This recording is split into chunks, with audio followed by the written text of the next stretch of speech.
आज आपण वाळवंट रेसिपीजमध्ये तांदळाचे पालक पापड बनवतोय।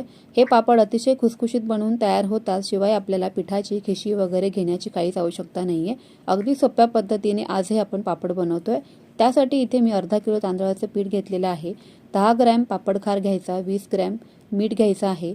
एक जुडी स्वच्छ पालकची अशी आपल्याला धुवून घ्यायची आहे। कैचीने अशी कापून घ्या किंवा सुरीने कापून घेतली तरी पण चालेल।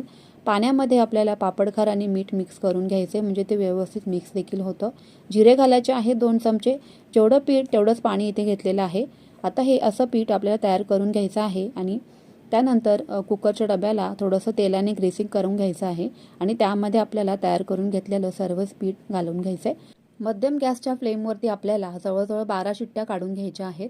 त्यामुळेच पीठ अगदी व्यवस्थित शिजून तयार होतं। लक्षात ठेवायचं की गॅसची फ्लेम मध्यमच ठेवायची आहे। वरती जे काही पाणी आलेलं आहे वाफेचं, तर ते या पद्धतीने बाहेर काढून घ्यायचं आहे। पीठ आपल्याला इथे अगदी मऊसूत मळून घ्यायचं आहे, तर त्यासाठी इथे मी कॅरी बॅगचा वापर करत आहे। तुम्हाला जर का प्लास्टिकची कॅरी बॅग वापरायची नसेल तर तुम्ही एखादा कॉटनचा नॅपकिन किंवा रुमाल देखील घेऊ शकता। त्यामध्ये आपल्याला अशा पद्धतीने हे पीठ मळून घ्यायचं आहे, म्हणजे पापड तयार केल्यानंतर तुटत नाही, तुकडे पडत नाही, चिरा वगैरे जात नाही। त्यामुळे ही प्रोसेस करून घ्यायची आहे।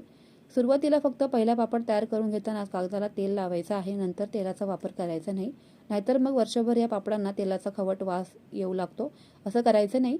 अशा पद्धतीने इथे सर्वच पापड तयार करून घ्यायचे आहेत। अगदी फटाफट होतात, झटपट होतात, चवीला अप्रतिम लागतात। पहिल्या दिवशी तर हे पापड मी घरातच गॅलरीमध्ये सुकवले आहेत आणि संध्याकाळी अशा पद्धतीने उलटून घेतले।